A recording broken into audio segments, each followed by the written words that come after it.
What if I told you that the most powerful form of warfare doesn't use guns or bombs, but emotions? And what if I told you it's already being used against you every day without your consent? This isn't about conspiracy theories. This is about architecture, narrative architecture, emotional engineering, and the war you didn't realize you're losing. See, while you've been arguing about politics, debating on social media, and choosing sides in cultural battles, something far more sophisticated has been happening.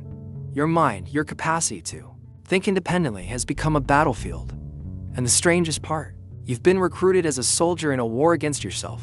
The weapons aren't physical, they're psychological. The ammunition isn't bullets. It's carefully crafted messages designed to bypass your rational mind and hit you where you're most vulnerable: your emotions, your identity, your deepest fears and desires. And here's the kicker: this isn't some shadowy conspiracy.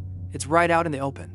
It's been refined by governments, perfected by corporations, and deployed by everyone from political campaigns to social media algorithms. It's so effective that most people don't even realize they're under attack. They think they're just living their lives, making choices, having opinions.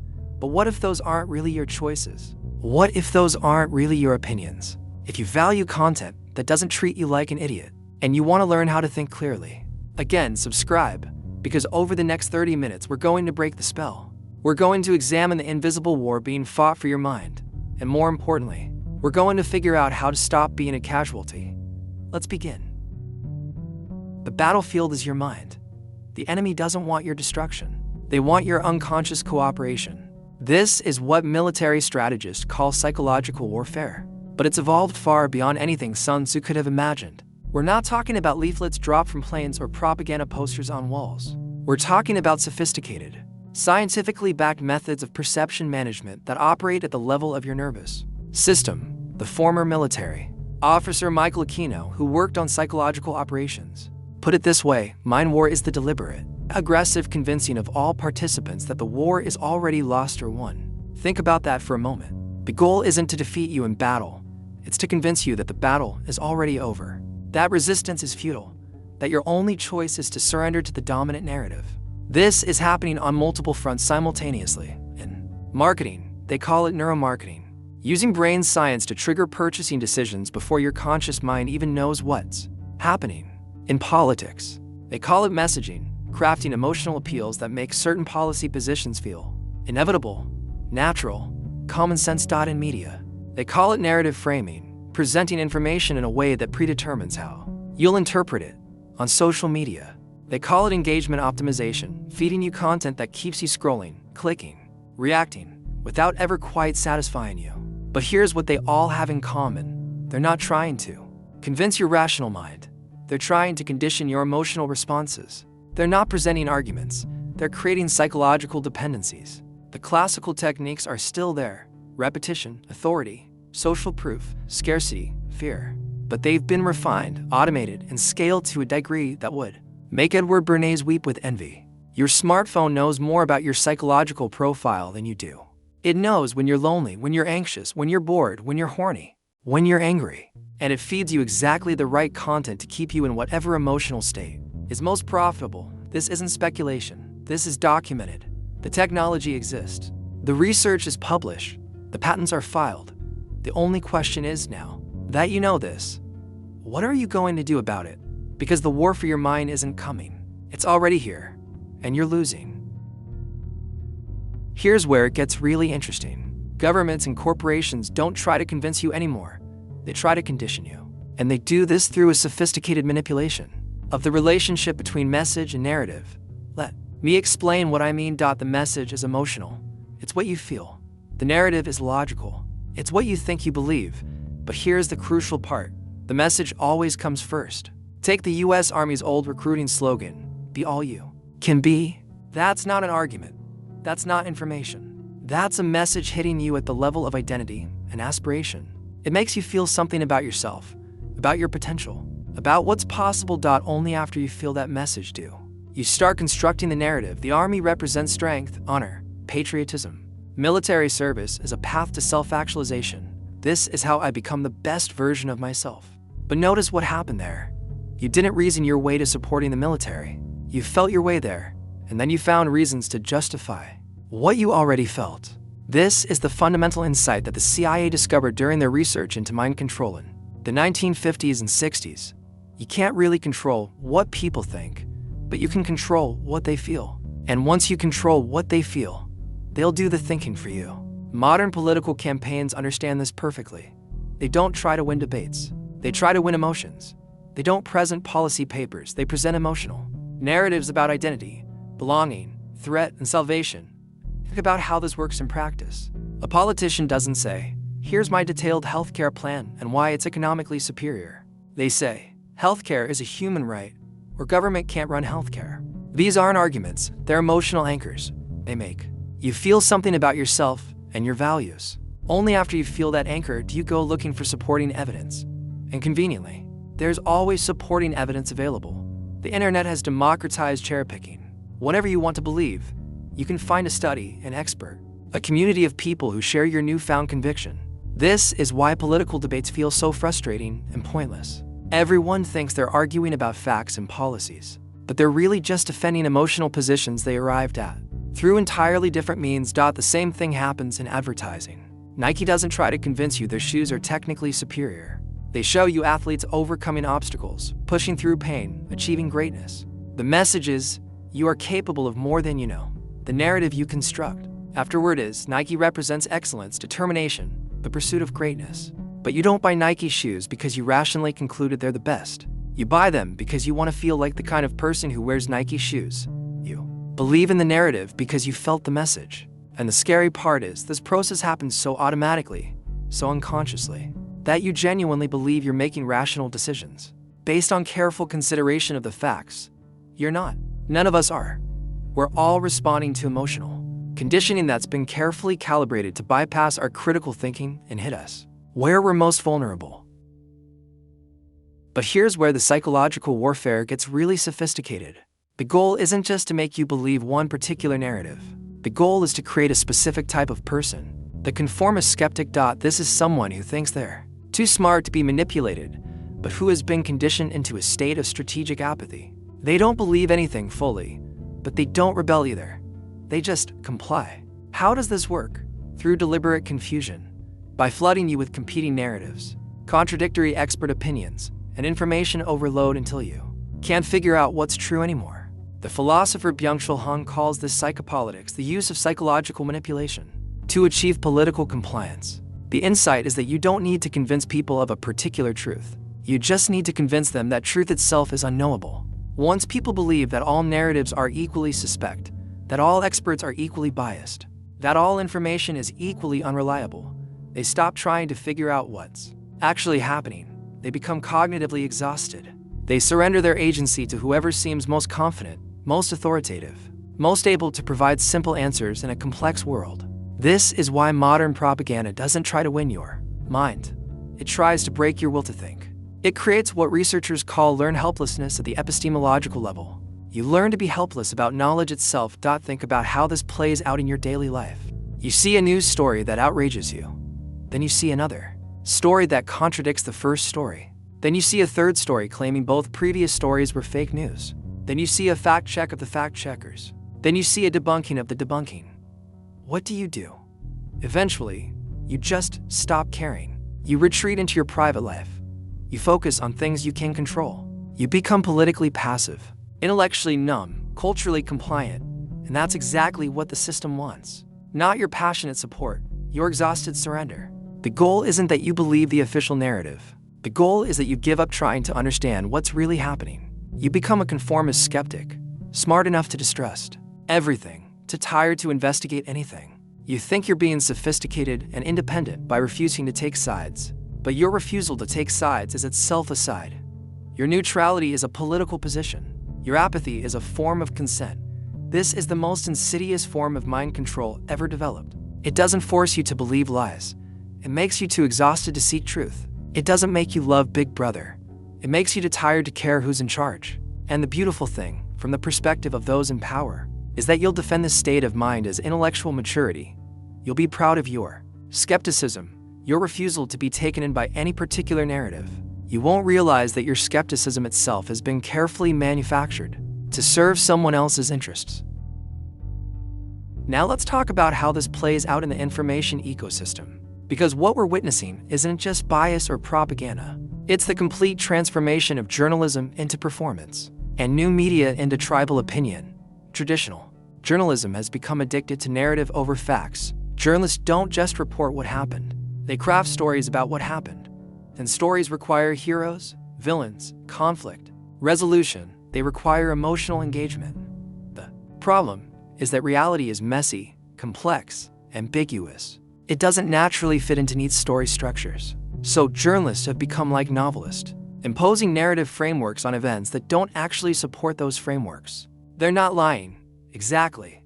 They're just selecting, emphasizing certain details, downplaying others, arranging facts in ways that support predetermined story arcs.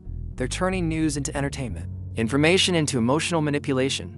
Meanwhile, new media creators, YouTubers, podcasters, influencers are operating under completely different incentives.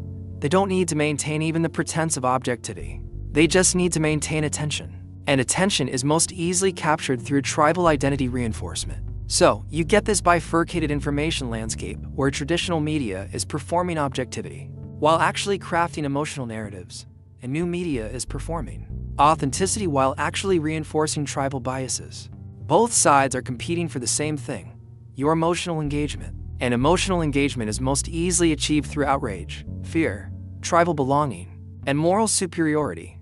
Think about how this creates psychological addiction loops. You consume media that makes you angry about something. That anger feels righteous, justified, important. It makes you feel like you're on the right side of history. It gives you a sense of purpose and identity. But anger is a stimulant. It requires regular doses to maintain its effect. So, you keep consuming more content that makes you angrier. You join communities of people who share your anger.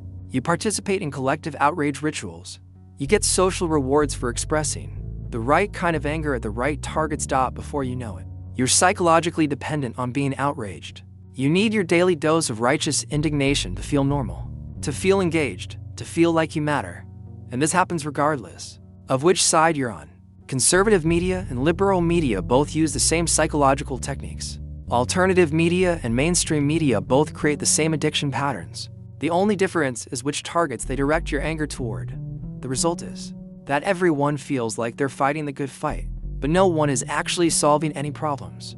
Everyone feels informed and engaged, but no one really understands what's happening. Everyone feels like they're thinking independently, but everyone is just consuming different flavors of the same psychological manipulation. We've created an information ecosystem that rewards emotional intensity over intellectual rigor, tribal loyalty over independent thinking, performative outrage over genuine problem solving.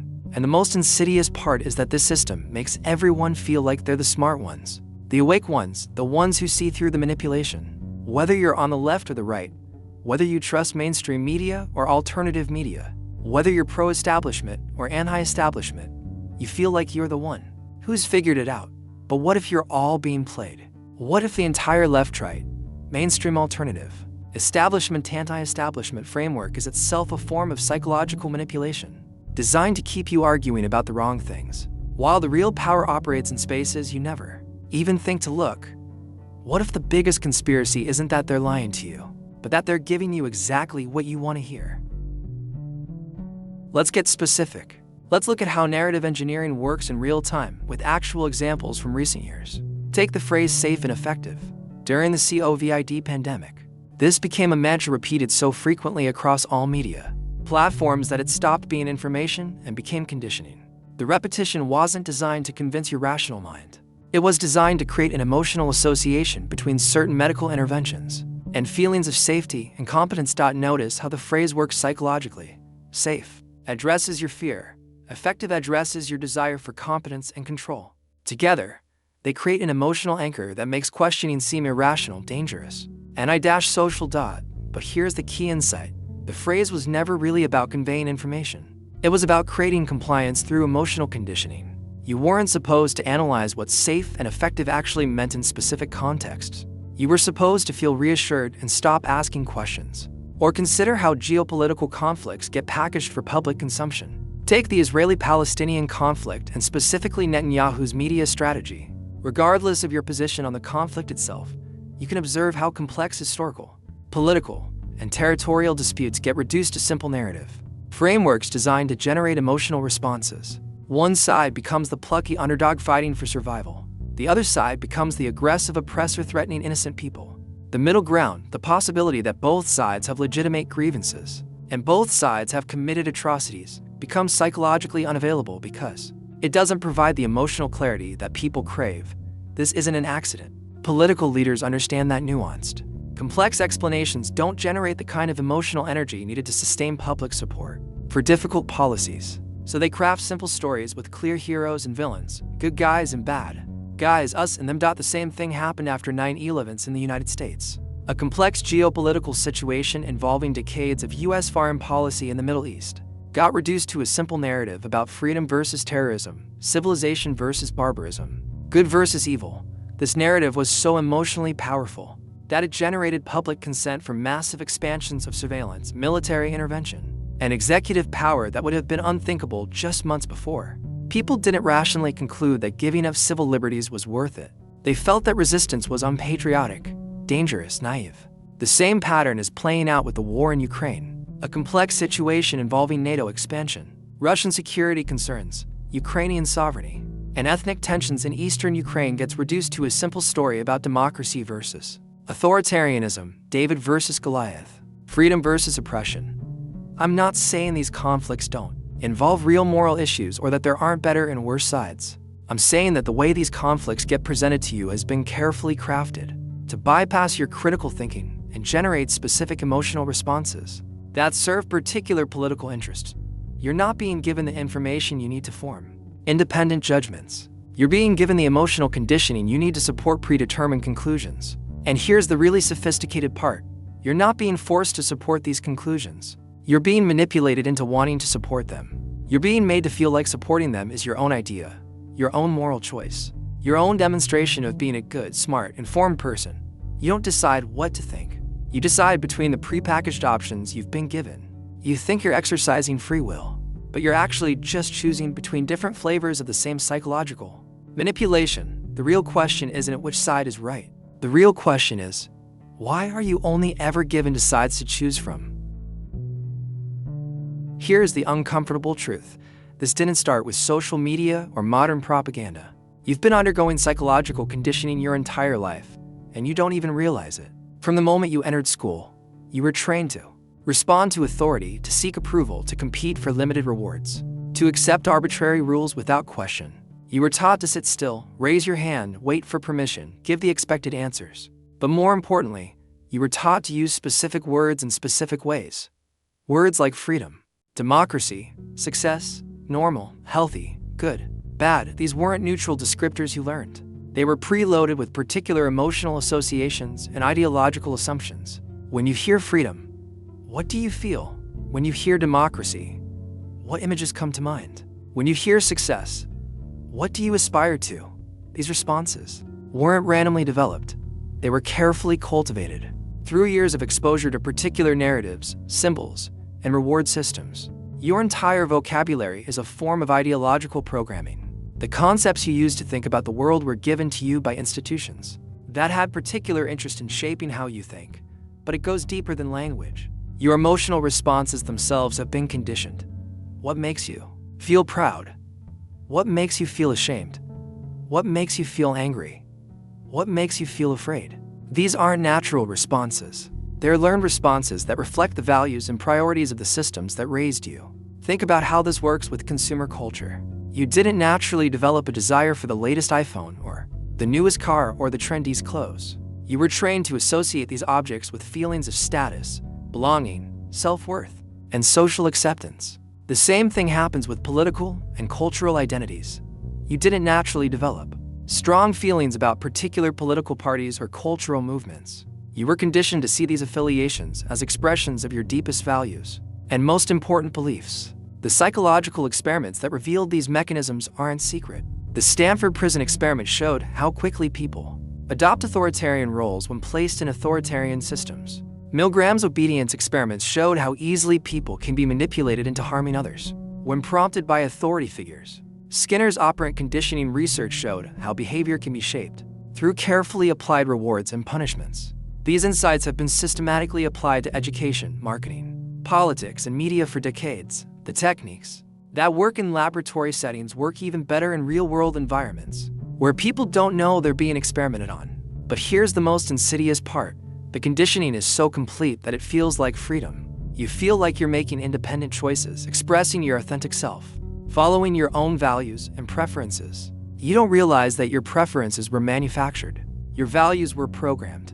Your authentic self is a carefully crafted identity that serves particular economic and political interests. The true manipulation doesn't force you to do anything. It makes you want to do what it wants you to do. It makes you feel like resistance would be a betrayal of your own deepest convictions. This is why simply waking up or seeing through the matrix isn't enough.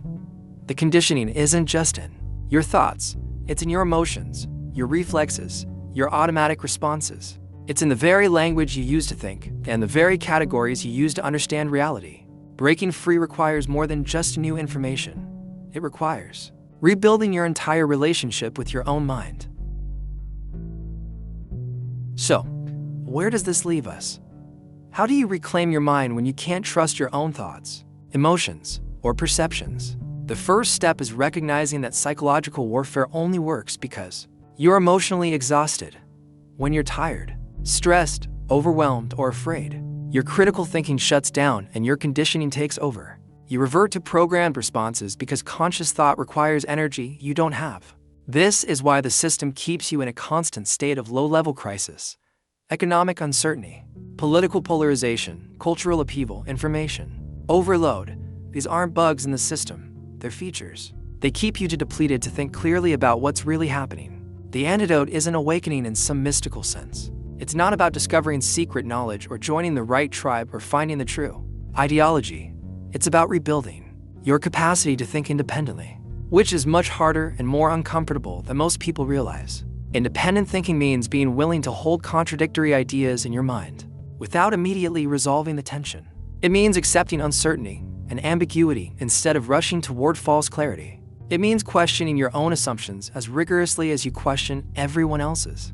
It means developing what philosophers call epistemic humility, the recognition that your knowledge is limited, your perspective is partial, and your certainties are probably wrong. This doesn't mean becoming wishy-washy or relativistic. It means becoming more precise about what you actually know versus what you've been conditioned to believe. Most importantly, it means accepting that thinking clearly is uncomfortable. It goes against your social conditioning, your emotional needs, your desire for belonging and certainty. It makes you weird, isolated, difficult to categorize and control. The system doesn't fear your anger or your rebellion. It feeds on those emotions. What it fears is your indifference to its emotional manipulations. What it fears is your refusal to be outraged on command, to be afraid on cue, to choose sides in battles designed to distract you from what really matters. The real revolution isn't political, it's psychological. It's the decision to stop being emotionally reactive and start being intellectually responsive. It's the choice to think slowly in a world designed to make you feel quickly. But here's what you need to understand. This is a lonely path. Most people don't want to think independently. They want to think tribally. They want their beliefs to be validated, their emotions to be amplified, their identities to be reinforced. When you stop participating in these psychological games, you become an outsider to everyone. The left thinks you're secretly right-wing. The right thinks you're secretly left-wing. The mainstream thinks you're a conspiracy theorist. The conspiracy theorists think you're a sheep. This is the price of mental freedom. You have to be willing to be misunderstood, to be alone, to be uncomfortable. You have to be willing to doubt yourself without surrendering to nihilism. You have to be willing to care about truth more than belonging. If this video has made you question your own certainties, good, because doubt can be the beginning of freedom. Not the comfortable doubt that says everything is equally false, but the uncomfortable doubt that says I might be wrong about things I'm sure I'm right about. That's where real thinking begins. In the gap between what you believe and what you can actually prove. In the tension between what you want to be true and what the evidence suggests. In the space between your conditioning and your consciousness. The war for your mind isn't over. It's just beginning. But now, at least, you know you're in a war. And that knowledge, that uncomfortable, isolating, difficult knowledge, might be the only weapon you need. Share this video with someone who thinks they've never been manipulated. They're the most vulnerable of all. And they're the ones who need this message most. Because the only way out is through. And the only way through is to stop pretending this isn't happening. and start learning how to think again. If this content challenged you, made you uncomfortable, or forced you to question assumptions you didn't even know you had, that's exactly what it was supposed to do. Real growth happens in the space between comfort and chaos, between certainty and confusion. Hit subscribe if you want more content that respects your intelligence and challenges your assumptions. And remember, the goal isn't to convince you of anything. The goal is to help you think for yourself. Because in a world of manufactured consent, independent thought is the ultimate rebellion.